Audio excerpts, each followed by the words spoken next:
Olá, sejam todos bem-vindos ao Caminho de Guermantes, podcast dedicado à literatura e às maravilhas das artes. Hoje, em mais um episódio, vamos sair da literatura, mas vamos para uma mídia com grande potencial poético, o cinema. E como primeiro filme abordado por nós, trazemos o longa Luz de Inverno, do diretor sueco Ingmar Bergman. Mas antes de mais nada, nos apresentemos. Eu sou Joelson Matias e o que mata é a dúvida. Oi, eu sou José Guilherme. E será que existe um silêncio de Deus ou nós que somos surdos? Oi, meu nome é Karen e não há discurso mais audível que o silêncio de Deus. Eu sou Hector e todos nós temos feridas nas mãos que queremos encobrir. Então, como de costume, vamos começar falando sobre o homem por trás da obra, Ingmar Bergman.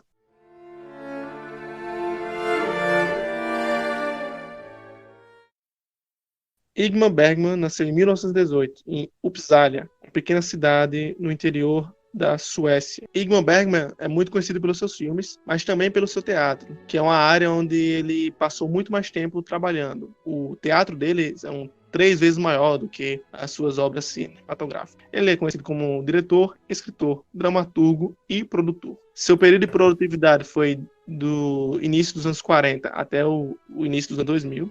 Então a gente tem pelo menos uns 60 anos de produtividade, onde saiu muita coisa, muitos filmes, muitas peças, muitos textos e muitas direções.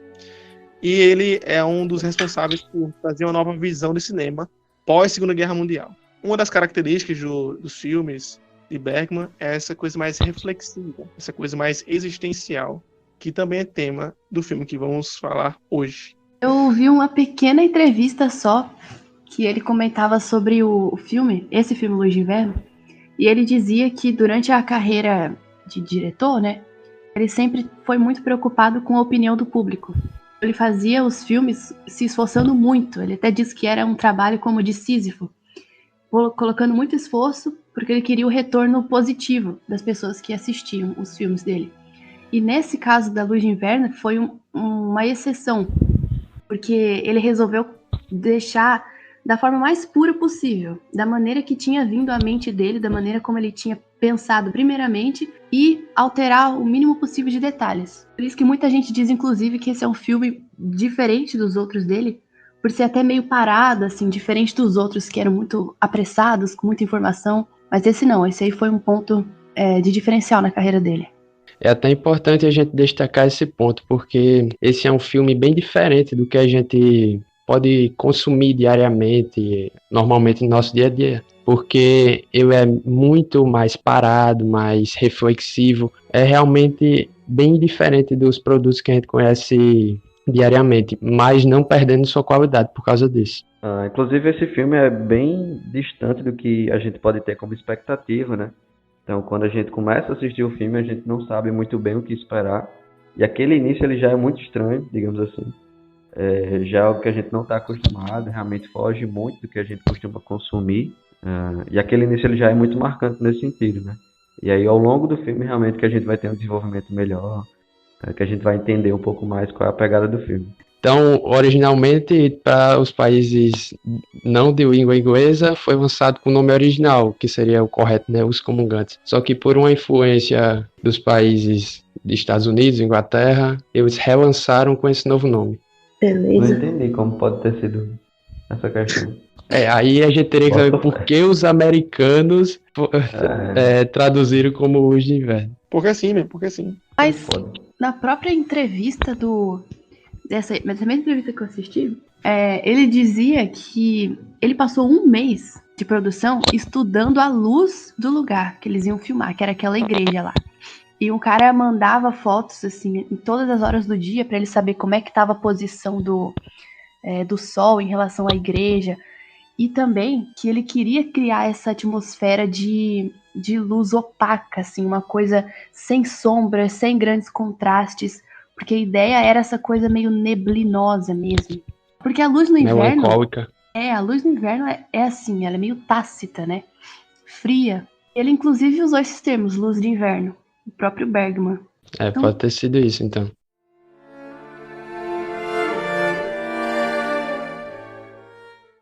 Agora, falando do filme, podemos começar pela sinopse.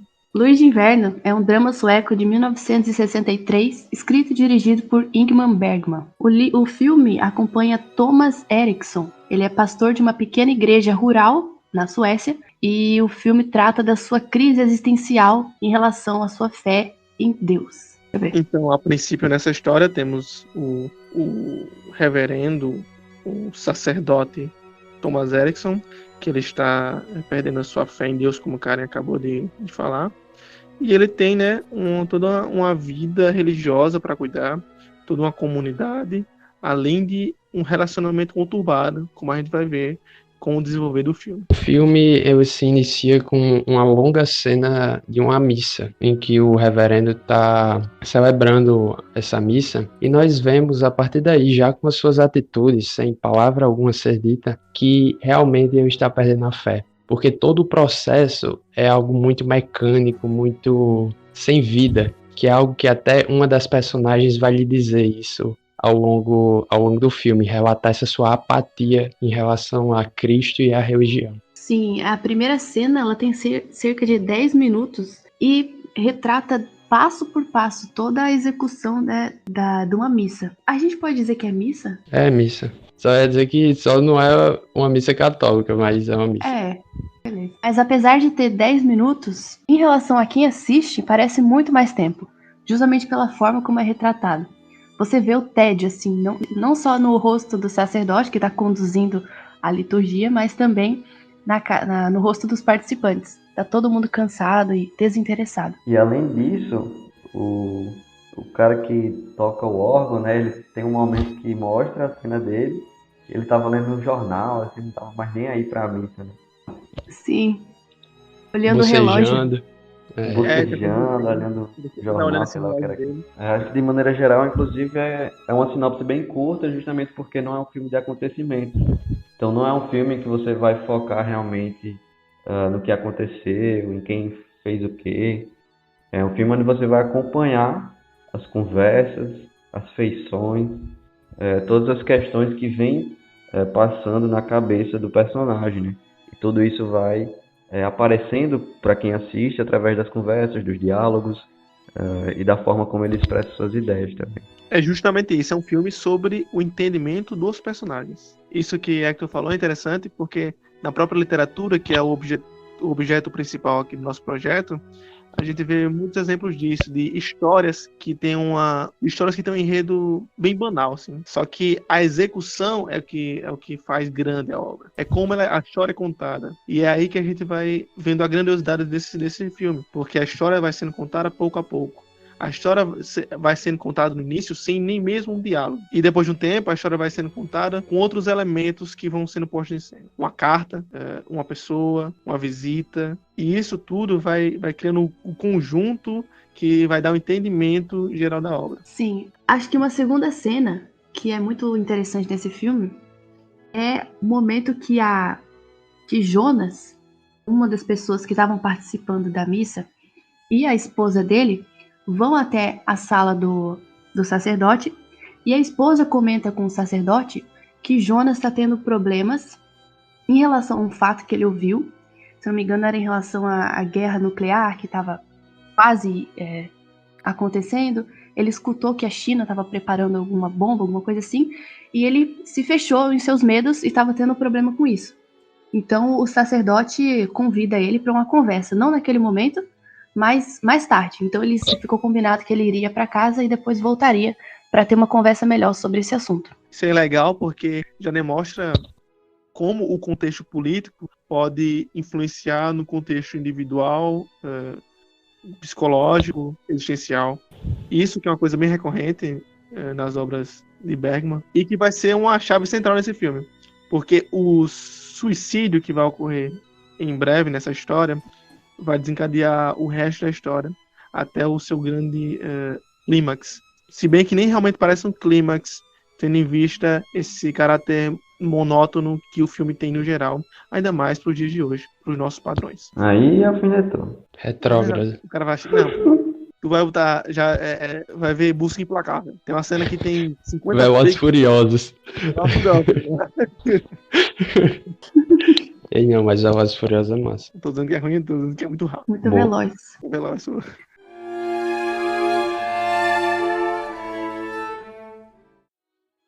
Mas antes de entrar nessa história, que vai ser bem importante durante todo o enredo do filme, a gente pode entrar em outra trama que tá envolvida no filme, mas a gente não sabe ainda. A gente só vê uma carta em cima da mesa, que aparentemente é uma carta que gera preocupação no sacerdote, em Thomas, né? No início, eu sinceramente achei que aquela carta era sobre alguma doença, porque no início do filme a gente vê que ele tá doente, tá meio gripado. E eu tive a impressão de que, na verdade, aquela carta estava dizendo que ele ia morrer e que ele estava morrendo e ia perder a fé em Deus e isso. Eu achei que o filme se tratava disso. Só que depois a gente descobre que não é exatamente isso que a carta quer dizer. A carta fala sobre uma certa revelação amorosa de uma pessoa que o Thomas já se envolvia. Só que nem isso acontece não, porra. Porque a Marta vem falar com ele. A Marta vem falar com ele. Ele só abre a carta depois que ele ela não abre a sai. carta ainda. Ela pergunta se ele abriu a carta. Aí diz que não. O diálogo dele tem o que acontecendo? Ela vai tentar consolar ele. Tipo assim, Isso. ela vê que ele tá quietão e que tá acontecendo alguma coisa. Uhum. Não, E- mas tem uma cena que é boa, que eu acho que, igual a gente dizer, que ele diz, olha, veio o Jonas aqui, veio eu e a mulher dele se consolar comigo e eu só consegui falar besteira, eu não aguento esse silêncio de Deus. Aí quando eu falo do Verdade. silêncio de Deus. Aí, É nesse momento que ele fala de Deus como uma aranha, um monstro, né? É esse mesmo, Maraquini. E é aí que ela vai também falar aquela coisa que Zagner já tinha trazido aqui, né, no início do podcast, que é a coisa do... Aparentemente, Thomas tem uma certa aversão à imagem de Jesus. Apesar dele ser contra, né? Ilógico, porque ele é um sacerdote, mas ele tem uma certa aversão à imagem de Jesus. Talvez seja essa coisa da empatia, a empatia que ele não tem. a palavra que a mulher que conversa com ele diz é apatia. Que ele diz que nunca entendeu essa apatia que um padre teria com a imagem de Cristo. E ali nesse diálogo a gente vai entendendo a relação que ela tem com o reverendo, o sacerdote. Porque é o seguinte, também é outra coisa que fica um pouco confusa, porque a gente não entende que tipo de relação eles têm, se aquilo tá certo, se aquilo tá errado. Mesmo que esteja errado do ponto de vista mais religioso, porque ela deveria estar casada, e pelo jeito eles não têm esse casamento ainda consolidado, a primeiro momento parece errado um sacerdote estar com a mulher, pela nossa visão mais Sim, católica. deu ter o seu ibato. A primeiro momento pode parecer o seguinte, cara, coisa errada, o padre com a mulher. Só que não é assim naquela história, não é assim nesse contexto. Ele pode ficar com a mulher, só que não do jeito que ele tá ficando. Não com esse certo desengajamento moral que ele tem. Desengajamento moral foi boa. Isso aí. Neologista. Isso aí é um termo da teoria social cognitiva. Aí nessa carta também que vem à tona a imagem da esposa, né? Porque esse Thomas, ele era casado, amava muito a esposa, e a esposa morreu, e isso já fazia 4 anos, em relação ao momento que a gente tá no filme. E ele comenta que desde que a esposa dele morreu, no dia que a esposa dele morreu, ele morreu também. Então a gente pode supor aí que tem uma culpa, que tem uma não aceitação da morte, talvez essa apatia pela instituição igreja e pelo Deus que está em silêncio frente a ele, venha logo após essa morte dessa mulher, né? Porque se estava tudo bem assim, ele achava que pode-se pressupor que Deus está ao meu lado. Mas enfim, a gente consegue identificar a gente pode identificar esse certo rancor que ele tem por Deus por ter tirado sua mulher, possivelmente, né? Sem a interpretação. É verdade. E nessa cena também a gente descobre que a Marta, ela não tinha uma fé, e ela deixa isso bem claro, que ela não acredita em Deus diferente dele. E isso é algo até determinante, importante para o resto da trama. Olha lá aquilo que eu escrevi naquele texto sobre Robert Zanzot, o psicólogo polonês que fala sobre o efeito atenuante da mera exposição. Quanto mais exposto a algo, mais familiarizado você fica a essa coisa. Então, se você for exposto a vários estímulos contra-intuitivos, pode ficar confuso. Então, é apenas uma teoria. ele começa a se relacionar com pessoas que não estão ligadas exatamente à fé, ou ao contrário, e pior ainda, uma pessoa que vai contra a sua fé. E depois do tempo ele começa a perder a sua fé. Não que ele acredite exatamente na mulher, porque eu tenho a impressão de que ele não acredita no que ela fala. Por mais que ela fala, Deus não existe. E ele começa a achar, não, acho que Deus não existe não. Eu tenho a sensação de que ele não está concordando com ela. Porque, como a gente vai ver mais à frente, ele tem uma relação bem apática também com ela. Tanto quanto ele tem com Deus ou com Jesus. Mas o interessante é que, para mim, pelo menos, ela não tem só essa relação de não crer. Porque se a gente for voltar para o início do filme, ela está na missa e ela comunga. Daí, ó, fazendo o link com o nome do filme no original. Ela participa da comunhão. E quando ela vai encontrar o padre, ele faz justamente esse questionamento. Por que você estava lá? Por que você foi comungar? Porque ela não acreditava naquilo. Então era meio que um desprezo que ela tinha. Porque ela falava com o padre que não acreditava, mas ao mesmo tempo ela participava da comunhão, o que seria para um cristão um sacrilégio tamanho. Mas ele também se mostra indiferente com isso, Pois é, parece que ela tá escarnecendo. Aí a questão foi só essa, assim, a gente pensar. Será que ela teve algum papel nesse momento de descrença na vida do sacerdote? Cada um com seus B.O. Ela vai botar a culpa na mulher por causa das coisas dele. Falei se tem alguma influência. Não sei, eu acredito que o problema começou bem antes. Sim. Porque tem uma coisa nessa carta também, que ela conta pra ele, ela traz à lembrança dele um momento, alguns anos atrás, quando ela estava doente. Ela pegou uma doença que encheu a mão dela de bolhas, e depois o rosto, o couro cabeludo. Ela disse que foi uma doença terrível. E na época, ela com as mãos todas empoladas, ela foi pedir oração do Thomas. E ela diz na carta que sabia que ele estava com nojo daquilo. Assim, que ficou claro para ela de que ele não queria nem encostar, e de que e isso na época eles já tinham uma relação.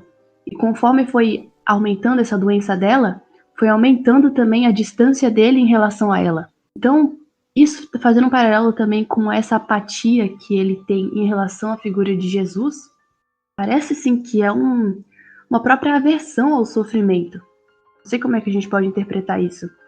Mas ele, assim, ao ponto de não querer encostar nas mãos dela para fazer uma oração, de não conseguir olhar para a imagem de Jesus, parece que ele tem uma péssima relação com o sofrimento. E, apesar de tudo, o filme todo parece falar disso, né? A gente vai chegar naquele diálogo final que ele fala sobre a paixão de Cristo, mas o sofrimento aí é um tema muito importante na obra inteira. Isso me faz lembrar, não estou dizendo que é isso, mas me vem à mente essa coisa das chagas, né? Das santas chagas, que é o símbolo do sofrimento de Jesus, e que ela fica com, por assim dizer, uma ferida, né? Então acho que pode sim simbolizar essa coisa do sofrimento e dessa dupla apatia de pessoas que aguentam o sofrimento. Como ela deixa. Exato. Ela fala nesse momento também que ela é uma pessoa forte, né? Que ela tem o corpo forte, tem a alma forte, e ela orava pedindo a Deus uma coisa em que depositar essa força, em que mostrar essa força dela. E aí é no momento que ela diz que Deus mandou Thomas para ser a cruz dela, digamos assim, que era uma pessoa difícil e que era um amor muito difícil de sustentar. Exato. E é muito interessante isso, porque mostra essa, de certo modo, essa confusão que tinha na cabeça dela, né? Que ao mesmo tempo que ela é descrente, quando ela narra que manda Thomas rezar pelas mãos dela, ela narra com desprezo, tipo, tirando onda com o sacerdote. Reza aí, você não acredita que isso vai funcionar? Só que ao mesmo tempo ela vai lá e se coloca dizendo que, meio que por birra, ela também reza e entra em oração pelas mãos dela, e ela descobre em Thomas, vamos dizer, de certo modo, uma resposta. E essa é uma parte até muito ambígua, porque ao mesmo tempo que ela fala desse desprezo que Thomas tinha por ela termina dizendo que ama ele, e que tudo aquilo que tinha acontecido antes meio que seria superado e que ela que estava a fim de casar, de ter um relacionamento sério com ele. Isso é muito estranho pra gente que tá escutando o relato da carta.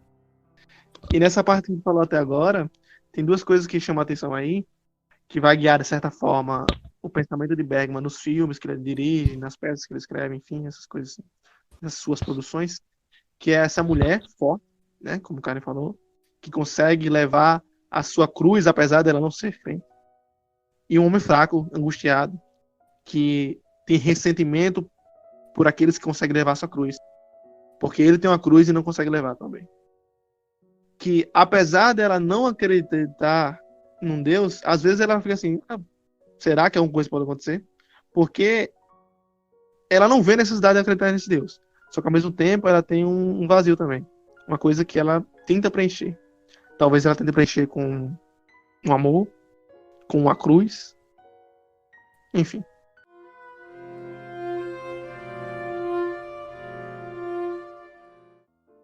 Logo após tudo isso que a gente falou, né? Ele tá lendo a carta da Marta, né? E ele encontra realmente o Jonas, que já tinha ido em casa, já tinha deixado a esposa e a família em casa, e volta realmente para conversar com o sacerdote. E aí interrompe essa cena, vai para a segunda, a terceira no caso, que já vai ser diretamente a conversa desses dois personagens. Então, como a gente já tinha visto, né, o Jonas ele estava passando por algumas dificuldades, né? Ele estava na dele, ele estava inquieto, estava com medo de muitas coisas que ele havia pensado sobre a possibilidade da guerra, né? E a partir disso, então, ele vai conversar um pouco melhor realmente sobre todos esses medos que ele tem, né? E aí a figura do sacerdote, então, seria uma forma de ter alguém que pudesse passar uma espiritualidade, que pudesse consolar aquela alma inquieta, né? E a gente acaba vendo que não é tão nesse caminho. No início eu até tento, né, manter essa relação de esperança, começar a tentar dar algum sentido àquele sofrimento que o Jonas estava sentindo. Só que com o desenrolar da conversa, ele vai perdendo totalmente o rumo. E é muito interessante que a gente vai vendo que até o Jonas, ele sente que o padre, que o sacerdote, ele tá diferente, que ele perdeu a mão no que estava fazendo. E assim vai se desenrolando e aumentando a tensão da conversa dos dois. A primeira coisa que eu penso quando tem essa conversa entre alguém que está em sofrimento, alguém que tem muita dor pelo que acontece no mundo externo e internaliza isso, eu já falei isso antes com vocês aqui no podcast, mas é do papel da igreja ou do sacerdote, por exemplo, do sujeito lá que trabalha na igreja, como acolhedor das dores das pessoas da comunidade. Porque a gente pensa hoje em dia na psicologia, só que a psicologia como ciência só foi aparecer no final dos anos 1800 e só foi se popularizar mais, bem dizer, dos anos 60, 70 para cá. Então, até pouco tempo atrás, a grosso modo, não tínhamos a psicologia como conhecemos hoje, não tínhamos consultórios, nem a psiquiatria atendendo pessoas, como a psiquiatria faz, esse local de escuta. Esse local, ele se restringia à igreja. E era exatamente isso que aquele cara tinha que fazer ali. Ele cuidava da comunidade e tinha que ouvir alguém. E as pessoas, em seu desespero, iam procurar alguém como ele. Alguém que supostamente estava próximo de Deus. Alguém que supostamente reconheceria a empatia de Cristo e seria qualificada, por assim dizer, a ouvir. Só que Jonas, quando chega lá, não é isso que encontra. Encontra uma pessoa desequilibrada e não está conseguindo lidar com seus próprios problemas. E isso se revela na conversa, né? O que acontece ali é um desabafo, né? Praticamente. Do sacerdote que estava lidando com aquele silêncio de Deus há muito tempo e não sabia para onde canalizar esse sofrimento. E aí a conversa é exatamente assim, ela começa ok, começa falando, né, da família, ele tenta ali alguma coisa, mas o que você está sentindo? E aí a coisa coisa sai dos trilhos, ele começa a falar da vida dele, começa a confessar os seus problemas em relação à sacristia, e o quanto ele nunca se sentiu bom naquilo que ele fazia. E aí a gente começa a entender um pouco da história do Thomas, que ele foi ordenado muito novinho ainda. Era o sonho dos pais dele que ele fosse um padre. E na época que ele foi ordenado, ele disse que era um menino inocente, né? O relacionamento com Deus era baseado assim naquela perfeita ordem, tá tudo bem. E para ele Deus era o amor, era a benevolência pura, era a pura misericórdia e que prometia coisas boas. E no momento que a esposa dele morreu, é como se tivesse acontecido esse choque entre a realidade perfeita, essa ilusão que ele vivia, com o sofrimento, que era a morte de uma pessoa amada. E provavelmente aí que começou, né? Essa descrença em relação à soberania de um Deus, que deveria ser apenas misericórdia, mas que comete um ato injusto como esse, digamos assim. Agora, vocês imaginem uma pessoa que está passando por problemas, que a mulher deu e diz para eu ir falar com o padre, chega lá precisando de um consolo, de uma palavra de esperança, e escuta o padre, a pessoa que deveria estar naquele momento fortalecendo eu, com uma conversa como essas, um desabafo como esses. E o que me parece que fica latente nessa conversa é que nós não podemos dar nada que nós não tenhamos. Então, eu não podia dar esperança àquele homem, porque eu próprio não tinha. Eu não vivia de verdade aquilo que eu dizia professar.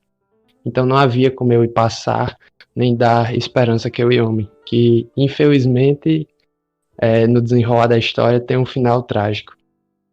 Para não dizer que estamos apenas crucificando ele, olha o trocadilho aí, a gente também tem que entender isso aí que foi falado até agora. De ele não ter tido essa empatia também.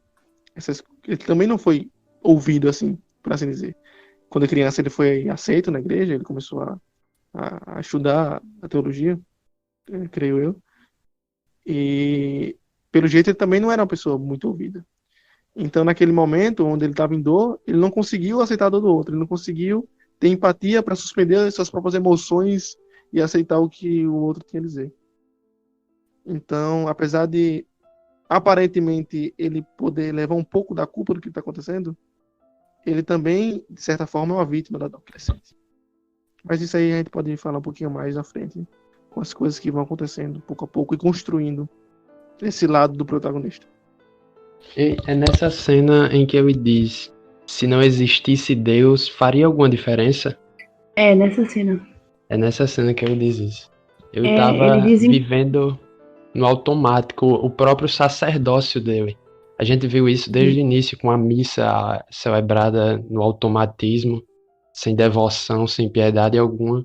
Mas com essas palavras a gente confirma tudo que a gente tinha em mente.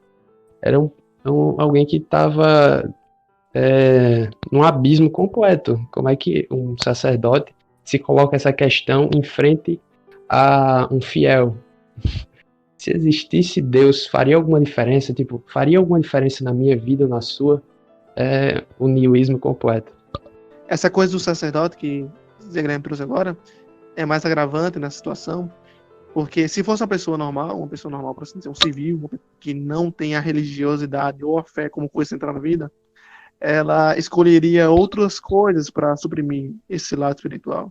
Outros bens materiais, como é comum ali na pós-Segunda Guerra Mundial, um certo humanismo otimista, que tem como visão o materialismo como a saída para as coisas, como a superação da espiritualidade.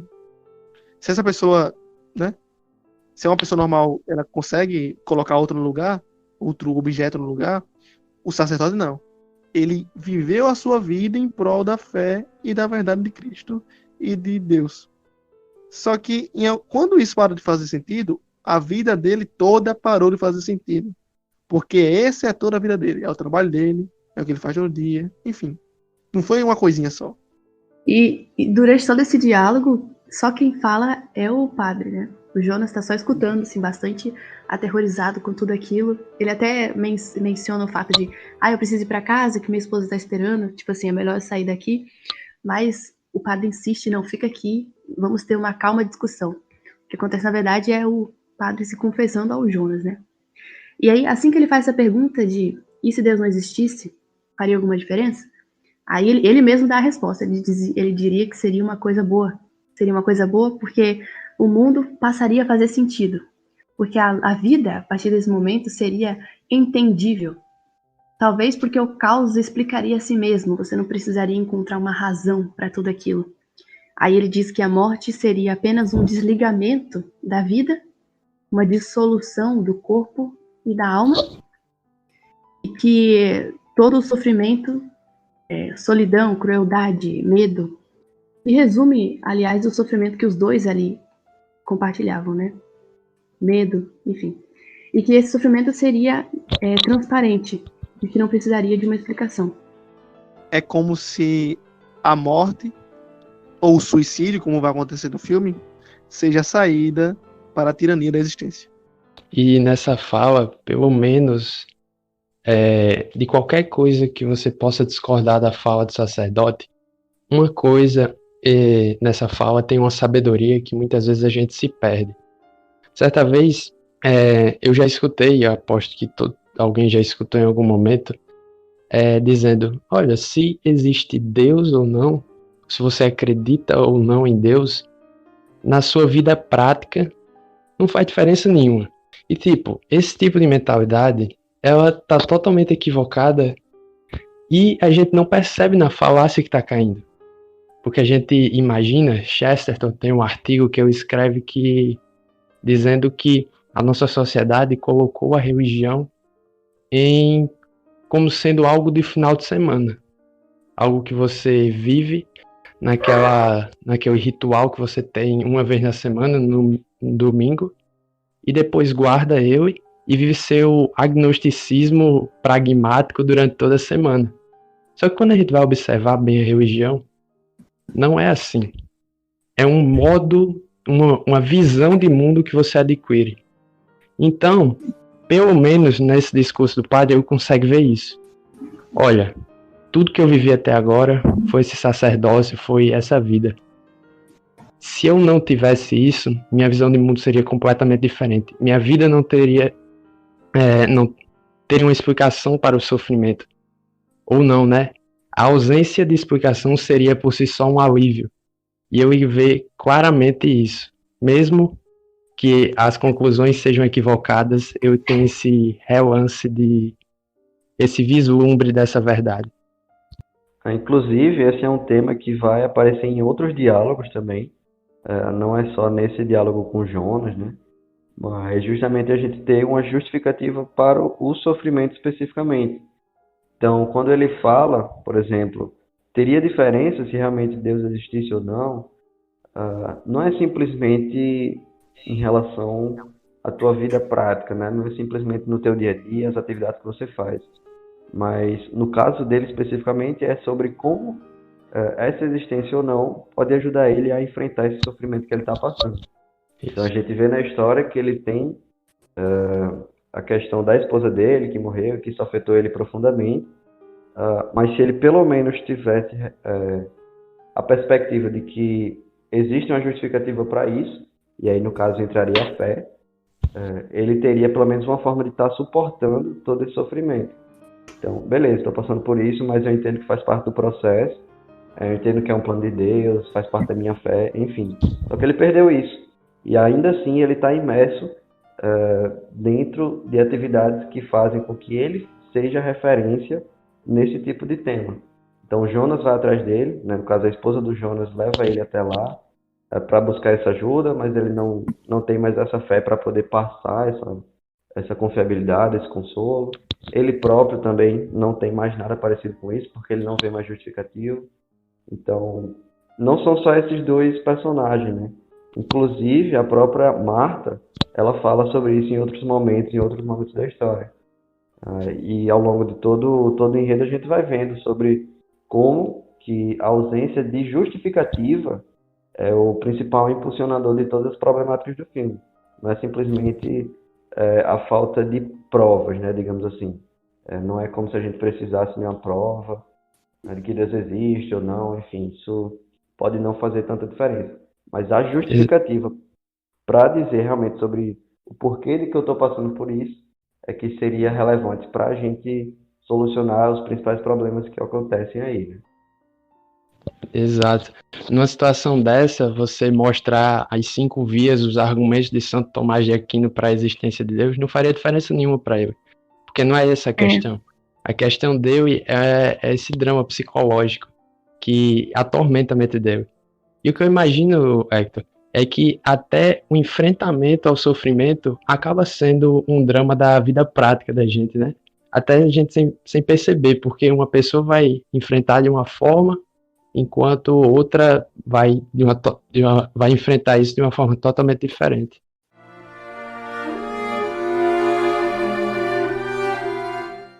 Bem, e assim que ele termina esse monólogo, né, com o Jonas vira as costas e sai da sala.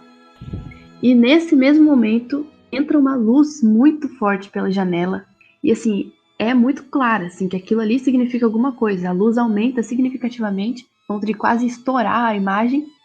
O rosto dele fica todo iluminado e é isso. A cena acaba aí. Depois desse jogo de luz. O que pode ser essa iluminação? Será que é essa... Porque, querendo ou não, ele encontrou uma certa liberdade ali entre o que ele estava sentindo o tempo todo e entre a ação. Porque até então, como a gente já comentou aqui, as ações estavam sendo contrapostas, né? Aquilo que ele acreditava, aquilo que ele sentia e aquilo que ele tinha que fazer por obrigação. E nesse momento as duas coisas andaram juntas. Aí, assim que a luz vai batendo no rosto dele, a câmera vai se aproximando do rosto e aí ele fala: Deus, por que me desamparaste? E ele olhando assim para um ponto fixo. Aí a câmera vai se afastando e aí acaba a cena. Eu tinha pensado em algo muito banal, pô, tipo, ele, depois daquele acesso que ele teve, digamos assim, imaginei que ele tivesse ficado em uma espécie de transe realmente, passado muito tempo ali, a ponto de virar o dia, tá ligado? Ele não perceber e tal. Virou o dia? Tipo, poderia ser ali, Um lapso temporal, né? de noite, final de tarde, aí ele teria ficado até o amanhecer em transe, realmente, por conta daquele acesso que ele teve, entendeu? Mais ou menos isso que eu pensei. Inclusive faz sentido com a montagem da cena, porque a mulher tava lá falando com ele, a Marta, né? Aí ele lê a carta, o Jonas chega, o Jonas sai, e quando ele olha pra fora de novo, a Marta tá lá de novo já. Eu até pensei, oxe, essa mulher não vai ficar aí? É verdade. E também faz sentido porque na janela do lado da Marta, a luz está entrando por aquela janela. E E essa assim, aí não cena... faz sentido se a luz está entrando das duas janelas, então realmente, parece que passou muito tempo. E se for nesse Até porque- sentido também, foi nesse meio período que o Jonas se matou, né? Isso, porque se você ignorar, o cara foi muito massa, porque eu não reparei nisso. Porque se você ignorar esse lapso temporal que a gente tá supondo que existiu, né? Com certeza. Mas supondo que existiu um lapso temporal, faz mais sentido o tempo em que ele se matou, que é que tu falou agora. Porque Sim. parece que ele se matou assim, sabe? Eu vou ali, só que talvez tenha tido um momento de sofrimento e tal, pensamento, ou a arma, enfim, foi em casa, pegou a arma, foi pro rio. Pois é. E aí, assim que ele sai da sala dele, isso depois do momento que ele tem com essa luz, ele vira as costas para a luz, vai até o encontro de Marta, que tá lá na parede do outro lado, fora da sala, encostada, esperando ele. E aí, ele cai no chão, num acesso de tosse, porque ele tá doente desde o começo. E aí ele cai e olha para Marta e diz: agora eu estou livre. E é muito simbólico porque isso acontece justamente na frente do altar. Na frente do altar da missa. E quando Marta vem e se aproxima dele e começa a consolar com afagos e falando com ele. Nossa, e que doido, porque parece toda aquela reprodução da cena de Jesus na cruz, né? Ele fala exatamente: meu Deus, por que me desamparaste? Aí ele cai no chão e fala: finalmente estou livre. Assim, uma espécie de tudo está consumado. Exato. Só que a impressão que eu tenho é de que, alegoricamente, se ele estivesse fazendo o caminho de Jesus, a morte, ele estaria desistindo quando ele cai, sabe? Ele não tava tendo coragem de continuar, de levantar, pegar a cruz, como a gente falou até agora, como a gente fala tanto até agora, de pegar essa cruz, levantar e continuar. Ele tá desistindo dessa vida dele. E o único amparo dele é essa mulher mais forte, que é a Marta, que tem essa relação de amor e ódio ali entre os dois. É como se fosse o mesmo vetor, só que pro lado oposto, no sentido contrário. Porque enquanto Cristo se aproxima do sacrifício redentor, ele tá fugindo disso, ele tá fugindo da responsabilidade dele e se afastando de Deus e tudo o que ele acreditaria. E não por uma questão intelectual, mas por causa do que a gente tinha comentado, desse drama psicológico na alma dele. Como se a liberdade dele fosse virar as costas para a luz, como o Karen falou, e ficar longe da luz, ficar longe do símbolo do altar. E isso fica claro mesmo, que foi uma espécie de desistência, como se ele tivesse abrido mão de tentar se reconectar com Deus, de procurar uma resposta. Não, parece que ele se entrega à dúvida. E aí, nesse momento que ele está ajoelhado e a Marta tentando consolá-lo, ele diz, eu cheguei a ter um momento de esperança, de que tudo isso ia acabar, de que eu ia sair desse mundo de ilusão e mentira, mas é como se não tivesse acontecido. É isso mesmo. Sim, aí nesse momento que entra uma senhorinha de longe, assim, no corredor da igreja, anunciando a ele a morte do Jonas, que foi encontrado um carro na encosta do rio e que ele tinha tirado a própria vida com um tiro de espingarda na cabeça. Acho que vale a gente dizer que nesse momento é como se ele voltasse a si e se levanta, vai na sua sala, pega suas coisas e vai até o corpo encontrar o que tinha acontecido. E deixa a Marta lá na igreja, junto com a senhora que o tinha avisado. Sabe por quê? Deixa eu meter aqui uma coisa gratuitamente aqui. Vai lá. Ele tava sendo muito egoísta e pensando nele mesmo. Aí quando ele lembrou das suas circunstâncias, aí que foi que ele voltou assim. Ele pôde se levantar e fazer uma coisa. Porque ele não pôde salvar aquele cara. Ele já estava morto. Quer dizer, eles tinham alguma esperança, né? Mas ele já estava morto. Mas ele ainda tinha que dar conta da circunstância da família, da mulher que ficou viúva e dos filhos. E ele... Da responsabilidade. Isso. Mesmo com esse momento aí de pouca fé, ele vai continuar. Por mais que não esteja fazendo sentido na cabeça dele, ele tem essa responsabilidade social ali, na comunidade, de continuar fazendo. É o dever E aí dele. eu acho que talvez, a gente pode falar isso no final, tem assim um pingo de esperança de haver alguma redenção para o pensamento dele religioso e sua fé. Porque, voltando àquela analogia da luz, se o Jonas se afastou da luz assim como ele e foi para a morte, ele, quando se afastava da luz, o Thomas, ele viu o exemplo do que é se afastar totalmente da luz. Sair da sala que Jonas estava com o Thomas, que é a sala onde estava a luz, era a sala dentro da igreja, onde estava o altar, é ir em direção à morte. E o Thomas teve esse exemplo, de que fugir da luz é correr para a escuridão, é correr para a morte.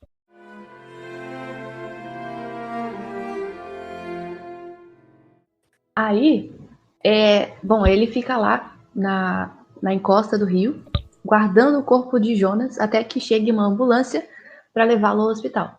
E aí a Marta aparece. Eu acho que ela veio de carro atrás dele, porque ele negou a presença dela, mas ela veio mesmo assim. E aí os dois vão juntos até a casa dela.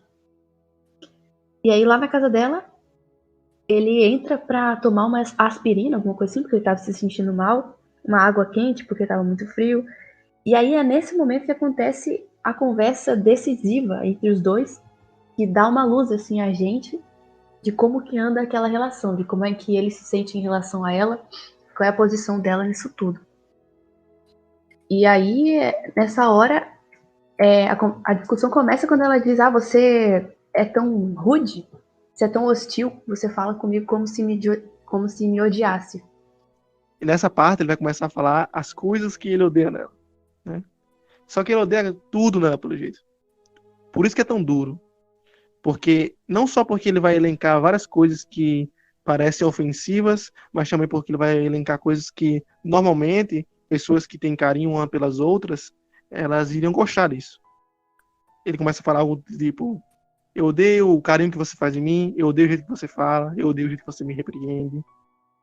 E depois ele vai falar uma coisa que vai tornar até a narrativa de Ingmar Bergman, vista dos dias de hoje, por um ponto de vista mais machista, porque o movimento feminista lá na Suécia, isso é comum já lá, é estigmatizado que o Ingmar Bergman ele era um pouco machista e que ele não representava a sociedade sueca como deveria ser. E por isso ele não é tão admirado lá quanto no resto do mundo. Isso é até um pouco fora do comum. Mas voltando ali para a cena, ele vai falar mais ou menos assim, ele fala: eu odeio a sua maneira passiva na cama e odeio a sua menstruação. É como se ele odiasse as suas ações e a sua natureza. Cada ponto da existência daquela mulher dá nojo a ele, pelo jeito que ele fala. Inclusive, isso se remete à situação em que ela estava com aquelas feridas, né? Sim. Ali a gente tinha mais um caso em que ele se recusa, né, a estar ajudando, a estar entendendo, porque ele tem essa barreira. Ele sente nojo, ele realmente não está disposto a ajudar, não está disposto a entender. E aí, ele chama a atenção a insatisfação que ele tem em relação às fofocas, né? Porque quando a mulher dele faleceu, ele deixa muito claro que amou muito a esposa dele e que, tipo assim, tinha sido a última e que ele não amaria mais ninguém. Então ela, na cabeça dele, a Marta estava sempre tentando imitar a esposa dele, sendo que a Marta nem conheceu a esposa dele. Então para ele era como se a presença de Marta ali fosse uma afronta à imagem da esposa. E, além disso, o próprio fato daquele caso que eles tiveram, que gerou muito falatório, gerou muita fofoca, e ele se sentia inconfortável, né, em relação a isso. E aí que entra uma coisa que faz parecer que o interesse do Thomas pela Marta é puramente, a princípio, sexual. Ele não assume ela, não se casa com ela, até tem um certo desdém dela depois de tudo. E ele vai reconhecer isso, né? E ela também vai reconhecer a falta de compatibilidade entre os dois. Mas parece que é só sexual a relação deles. Tanto que lá no início eu falei que parecia errada a relação deles. E Zagner falou que era errado. E aqui que se comprova aquilo que o Zagner falou, que realmente é errado, porque eles não se assumem, tendo em vista que ele é uma pessoa religiosa. Apesar de estar em uma fé decadente, ele tem um cargo, e essas coisas ferem ele, ferem sua reputação. Demonstrando também o egoísmo, esse amor próprio que ele tem. Esse mesmo amor próprio que não permite que ele assuma a responsabilidade por muitas coisas, inclusive pela sua dor. E depois disso eles saem juntos, né? Mas rapidinho, tem uma cena que entra um menino lá. Eu não entendi qual era aquela cena, não. Eu também não. É porque esse filme, a gente tá tirando tanto significado dele que parece que todas as cenas têm alguma importância simbólica, né? Mas pior que eu acho que tem naquela cena. Porque Será que tem a ver o que eu pergunto para que o menino é o seu irmão que tá fazendo a crisma. Crisma é um sacramento da igreja. Eu acho que a igreja anglicana ainda permanece com os sacramentos. Enfim, aí pergunta do sacramento, só que o irmão dele tá, tanto faz. E você, quando depois você vai fazer a crisma, tanto faz. Ou seja, a comunidade que eu fazia parte refletia a apatia que eu tinha em relação à fé, em relação à religião. Todo mundo ali refletia o sacerdote que eu era. As crianças não tinham entusiasmo algum por um sacramento que é muito importante dentro da igreja.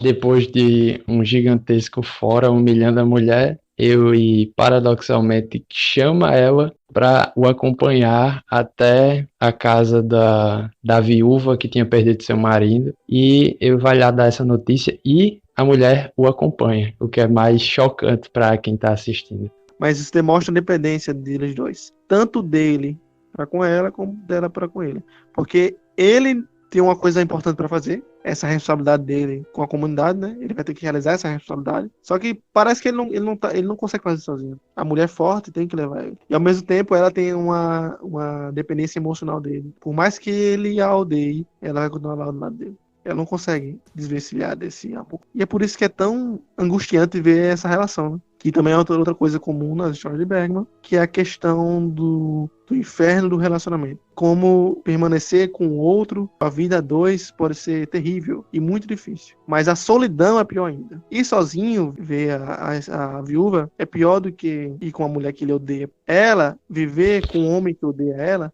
mesmo ela amando, é pior do que ela viver sozinha sem esse amor. Viver sozinha sem um motivo. Já que ela não vai ter amor, nenhuma crença, nem espiritualidade, nem razão, nem direção.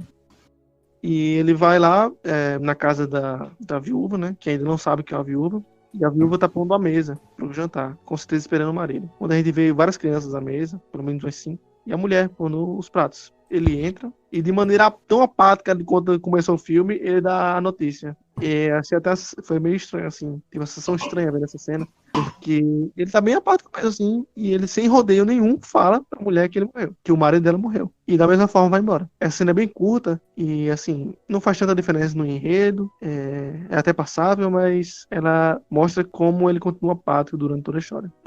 Aparentemente, até então, não teve nenhuma mudança no personagem. Não teve nenhuma virada no personagem. Ele continua a mesma coisa, só que a cada minuto de tela a gente só consegue descobrir mais sobre quem ele é de verdade. A própria resposta também da esposa também parece um pouco apática, né? Ela ouve, aí dá uma andada lá no cômodo, aí fala, beleza, então essa semana eu vou lá ver como que vai ser a questão funerária dele, enfim. Não parece ser nada muito forte, né? Não parece algo tão impactante. E ela volta pra mesa, a gente vê pela imagem, né? Pela janela, ela falando pros filhos, os filhos também não tem uma resposta muito expressiva, assim. Não que a gente tenha realmente chegado a ver, né? Porque a cena é bem rápida e acaba logo após essa notícia, né? Então ela vai, Sim. volta pra sala, explica, pelo que eu entendi, né? Fala, e a cena já acaba. Então também reflete um pouco disso, né? Não só a apatia dele em falar, mas também a apatia, assim como do garoto, que acabou sendo criado em cada um dos habitantes por conta da apatia dele como essa figura que deveria ser realmente uma referência em fé, uma referência em consolo. E também a hora que ela fala pra ele, né? Fez que você fez o que você podia. Aí ele só vira as costas e sai.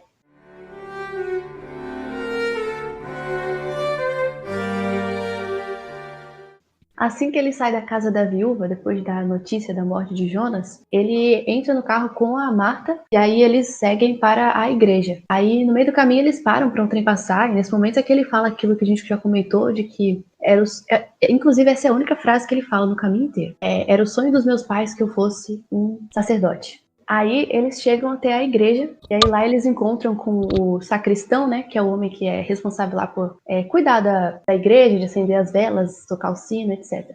E aí nessa cena que o sacristão vai falar que já tá na hora de tocar o sino, ele já acendeu as coisas, já organizou tudo, tá esperando o cara que toca o órgão chegar, só que não tem ninguém na igreja. Aí ele fica perguntando, é pra organizar tudo, é pra tocar o sino, ninguém tá vindo? Talvez se tocar o sino novamente as pessoas vão vir, as pessoas vão ouvir e viram a missa. E o sacerdote Thomas realmente não tá muito ligando pra isso. Até parece que você fica assim com ele pensando, tanto faz, não precisa de missa não, tem ninguém mesmo pra ver a missa. E esse personagem é muito interessante porque ele é um bobalhão. Ele aparece na primeira cena participando da missa e ele tem até umas 2 falas com o padre comentando dessa outra missa que vai acontecer. E lá está ele de novo, todo animado, chegou antes na igreja, arrumou tudo e ele é meio bobalhão no meio daquilo tudo. Só naquelas cenas, naquela igreja só tinha ele, o padre que acabava de chegar, a mulher e depois chega o músico, que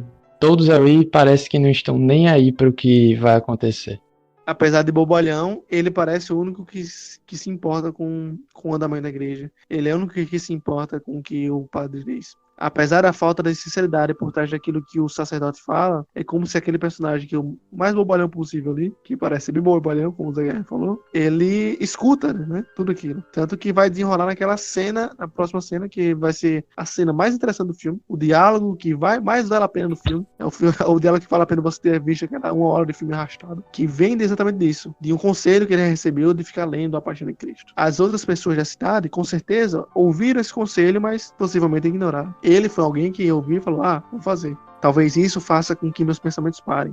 Porque, se não me engano, é essa demanda que ele traz, assim. Ele pensa muito sobre algumas coisas. E, segundo o reverendo, segundo o sacerdote, ler a Bíblia, exclusivamente essa parte que ele indica, faz com que os pensamentos dele saiam daí e até ele dorme. E enquanto o sacerdote está se arrumando, colocando as vestes para celebrar a missa, é justamente nesse momento que o personagem, o Bobalhão, está lá conversando com ele e faz uma reflexão muito profunda sobre a paixão de Cristo. São pensamentos bem densos, que você pode até discordar, mas que parecem abalar até aquele padre, aquele sacerdote que estava morno até aquele momento. É nesse diálogo que o sacristão vai trazer essa reflexão de que, nas palavras dele, Jesus não sofreu tanto assim, dor física. O sacristão se põe no lugar de que ele mesmo já sofreu tanto quanto Jesus, fisicamente. Na vida toda, fazendo os cálculos aí, dos trabalhos diários, dessas coisas, das dores, dos machucados, enfim, talvez ele tenha sofrido tanto quanto Jesus, desde da sua sentença, quando ele é chicoteado, até a crucificação. Só que na visão desse mesmo sacristão, ele acredita que a dor física é romantizada pelo cristianismo, por assim dizer. A gente vê a dor física como uma coisa simbólica, né? A gente não vê como simbólica, a gente vê como real, né? Só que parece mais simbólico na visão do sacristão, porque a dor física não dói tanto assim. Pois na visão do sacristão, a dor emocional, a dor psíquica, por assim dizer, a dor do silêncio de Deus frente ao sofrimento de Jesus Cristo é muito mais doloroso que qualquer chicotada, que os pregos na mão, do que qualquer outra coisa. Esse momento em que Jesus ele é traído pelos seus, né? Traído pelos seus apóstolos, ele é esquecido mais ou menos. Por mais que ele peça, né? Ele vê que os apóstolos deixam ele. Então as pessoas que ele guiou deixaram ele embora, deixaram ele ir para a morte. E em todo o caminho ele sofreu, apanhou e não ouvia a voz de Deus. Até no momento final que ele pergunta, olhando para o céu, por que Deus o abandonou? Eli, lama sabachthani. Isso.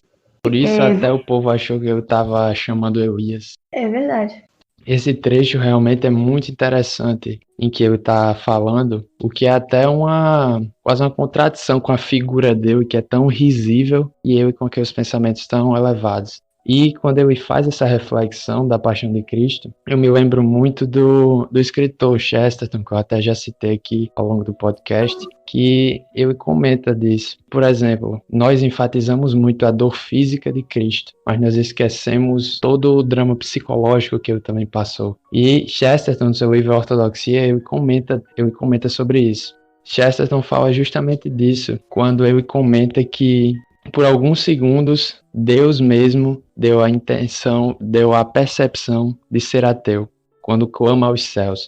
Claro que quando a gente vai ter um aprofundamento teológico, entender mais isso, a gente vê, por exemplo, que aquilo era o início de um salmo e que os judeus, como Cristo, eles cantavam os salmos recitando o seu início. Mas esse é um trecho muito simbólico, muito interessante, porque é como se Cristo, o Verbo encarnado, Deus encarnado, tivesse sido abandonado naquele momento, no alto da cruz. E que o sofrimento dele, ele se igualou a nós em todos os sofrimentos, não só no sofrimento físico, mas também no sofrimento psíquico, né? Como se até o último momento eu tivesse vivenciado até o pessimismo de ver uma desesperança à sua frente.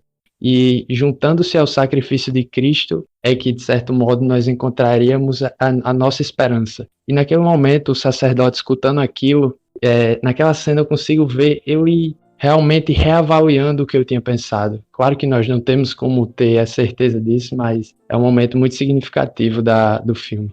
Até porque se Jesus, que era Deus encarnado, não ouviu uma resposta e ficou ali diante do silêncio de Deus, porque ele iria obter uma resposta de Deus. E é aí que ele se levanta, termina de se arrumar e decide celebrar a missa novamente. Decide celebrar essa missa, mesmo que não tenha ninguém para assistir. Agora, por quê? A gente não sabe.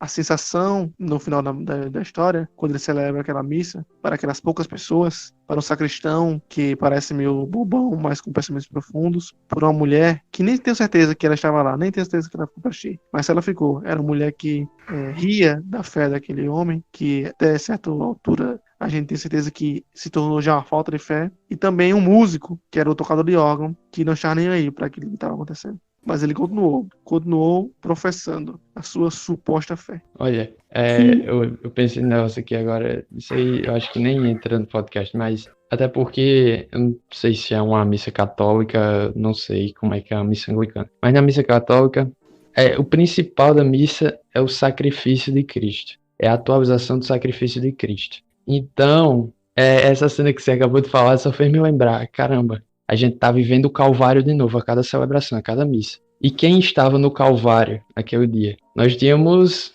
eu estava entre ladrões, pessoas que o desprezavam, que xingavam, cuspiam, que desprezavam. E era justamente o que estava acontecendo naquela missa. A maior parte das pessoas estavam simplesmente desprezando o que estava acontecendo. E nós não sabemos sequer se o sacerdote estava realmente, devotamente ali celebrando. Nesse momento tem uma cena muito importante da Marta. Porque assim que o sacristão comenta, né? Você tá indisposto para celebrar a missa? Assim, bom, eu vou tocar o sino então para ver se as pessoas aparecem. Aí ele toca o sino. E assim que toca o sino, a Marta assusta, né? Com o som do sino. Ela olha para cima e aí ela se ajoelha, assim, no ímpeto. E é uma cena muito bonita, muito bem construída, com a janela lá no fundo, iluminando só a silhueta, assim, do rosto dela. E aí ela diz, ela reza, né? Se nós pudéssemos pelo menos nos sentir seguros e de que uma forma compartilhar alguma ternura, isso ela rezando provavelmente para o Thomas, né? Pedindo por ele e por ela. Aí ela diz assim, se nós tivéssemos pelo menos uma verdade em que acreditar. E aí a cena passa pro Thomas, rezando também em outro cômodo, de cabeça baixa, de olhos fechados.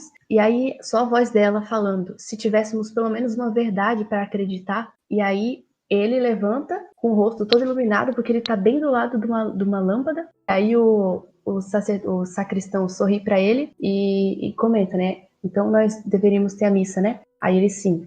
Aí é nesse momento que ele toma a decisão, meio assim, indiretamente pra gente.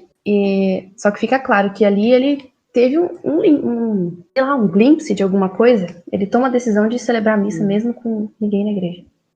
E aí que a gente vê uma possível, né, redenção dele. Não, a gente não pode ter certeza. É que tu até falou que eu fico aí sempre achando que as coisas têm redenção. Mas a minha sensação, assim, ao acabar o filme foi que havia alguma esperança. E que ali, apesar de não ter sido o estalo que mudou tudo de vez, podia ser pelo menos o início. Como o Zé Guilherme falou, que toda missa é o sacramento, toda missa é a celebração em nome do corpo e do sangue de Cristo, parece que o filme... Não parece não, é exatamente isso que acontece. O filme, ele vai e volta nos acontecimentos e no trajeto. O filme começa na igreja, dá uma volta, né, pelo mundo lá fora, pela morte, pelo luto e pelos problemas do casal, que não é discutido dentro da igreja, mas sim fora, até que chega no final lá de tudo e volta pro começo. Volta para aquele início, daquela missa 10 minutos de... Só que dessa vez a gente não vai ver, porque a gente vai ter que só supor o que vai acontecer com os personagens depois disso. Realmente, parece uma mudança, até pelo fato de ele ter tomado a decisão de celebrar a missa. Assim, ele estava decidido a não, porque ele estava indisposto, mas alguma coisa ali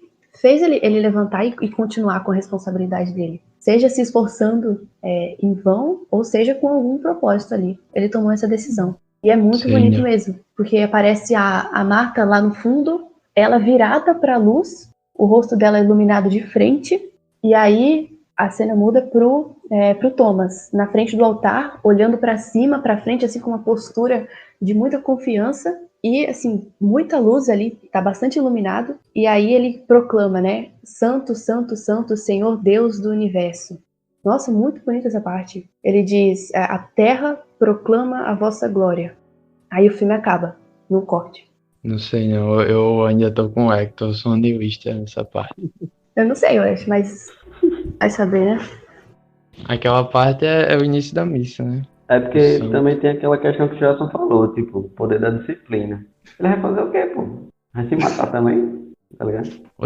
Senão aquela que você fica, olha, eu já tenho uma certa idade, tô aqui, o que é que eu vou fazer? Eu vou celebrar a missa, seguindo automático o resto da minha vida. Mas não temos como ter certeza disso. Ingmar Bergman, quando ajudou a escrever esse filme, quando dirigiu esse filme, cada coisa aí, como o Karen pontuou, como a gente pontuou até agora, como essa questão da luz, dos elementos visuais, dos diálogos, cada coisinha foi construída para passar uma mensagem. Só que essa mensagem é um tanto ambígua. Alguns vão assistir e vão chegar a uma conclusão, que é Deus não existe. Não importa. É isso que o filme tá mostrando. Não importa se Deus existe ou não. Ele vai continuar fazendo aquilo lá. Ele vai continuar fazendo o seu trabalho, porque essa é a vida dele. Ou tá errado isso aí. Deus pode existir, só que o silêncio dele frente a Thomas não significa nada. Até porque Jesus também não recebeu nenhuma resposta quando estava diante da morte. Então, são duas opções de interpretações para o filme. Não sabemos qual foi exatamente a que Ingmar Bergman tentou fazer, mas aí tá aí para você ouvinte escolher qual é a mais verossímil para você.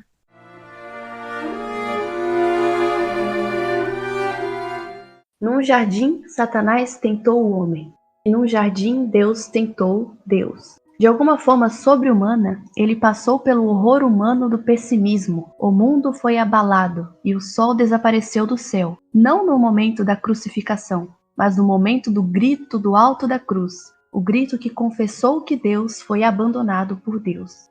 Mas deixemos que os próprios ateus escolham um Deus. Eles encontrarão apenas uma divindade, que chegou a expressar a desolação deles.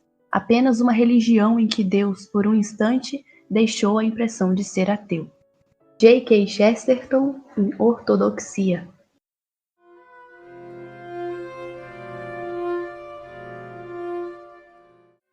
E esse foi mais um episódio do Caminho de Guimarães. Esperamos que vocês tenham gostado da discussão sobre o filme Luz de Inverno. Esperamos que vocês tenham suas próprias interpretações acerca do enredo do filme e do seu resultado. Siga nossa página lá no Instagram, _Caminho de Guimarães, para mais conteúdos e mais informações. E até a próxima semana com mais um livro ou mais um tema, quem sabe, mais um filme e muito mais literatura.